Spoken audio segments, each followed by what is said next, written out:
So I received an email from Career Attachment Office in May 2020. So why I signed up for it is because the email actually caught my eye because I had already formed a team to compete in a separate competition outside of NTU. And I thought that it was an interesting opportunity for me to put myself out there, to apply the knowledge that I've learned. So immediately I went to my teammates and asked them if they will be interested to take part in this datathon. And actually almost immediately they replied yes. So I think we were all just really enthusiastic.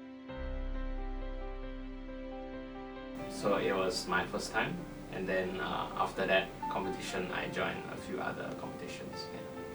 Yes, actually it was my first time participating in such a datathon, and I think it was really impressive that it was held completely online. So all the lessons that was conducted online actually helped me and my teammates to learn as well as to work on the assignments remotely.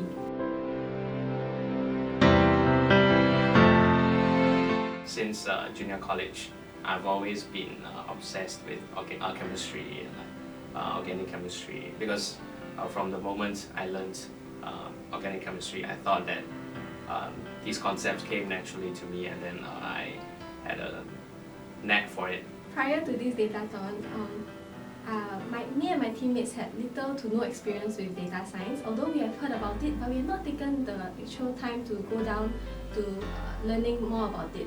So through this datathon, we thought that it would be a good experience for us to learn more about data science.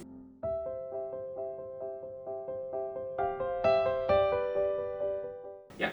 So the task of the competition was to predict the energy consumption of an office building 24 hours ahead in time, using, for example, temperature data and things like that. So the most important aspect of building a model is to select what should go inside it, the inputs. So for example, you could tell it that tomorrow is going to be a weekday or weekend, and what will be the temperature tomorrow. But as you can see, there are many possible inputs you can put inside these models. So the biggest hurdle we faced was selecting exactly which inputs will go into our model. The toughest hurdle, I believe, would be the long hours that we spend working on the assignments. So because some of us are working, or some of us we also had the other competition outside of this datathon, and so we had quite limited time to work on the assignment. And because of that, we had to stay up for some nights to actually finish the assignment. And in terms of proudest achievement is that half of my team, including myself, we just learned all these concepts in like 1 month. So it was very satisfying that we came this way and achieved something good for ourselves. My proudest achievement is also the fact that we managed to complete all the assignments as well as receive good feedback from the instructors. Yeah, so I think this journey was a very important one in my data science journey, because it affirmed that I was going in the right direction with my approach towards data science, which is a new field that I'm entering. This datathon has allowed me to understand some of the basic processes behind machine learning, and it has also allowed me to get a head start in the other competition where we were supposed to use machine learning techniques on some certain assignments such as image classification.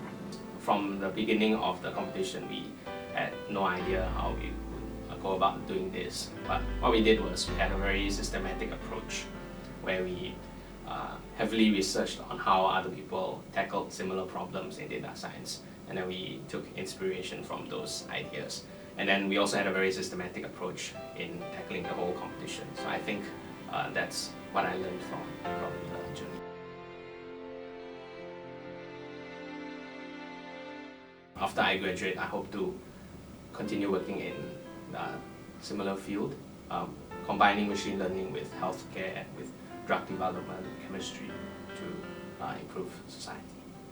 I think that in the future I would like to explore becoming a business analyst or a data analyst.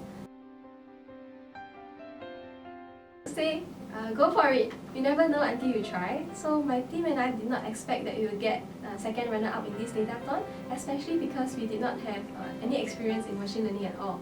So if you decide to take up the opportunity, also do give in your best efforts so that even if you do not end up pushing through to the finals, at least you can still bring back some knowledge. So for instance, my team and I did not manage to get to one of the top in the other competition that I mentioned. However, we did not give up and we continued to push on to learn as much as we could from that competition. To complete the cycle of learning, you really need to apply the concepts you have learned, one of which is by participating in competitions. So to me, it's more of some people say it's an additional bonus that you participate in competition, but to me it's a necessary step to complete the cycle of learning.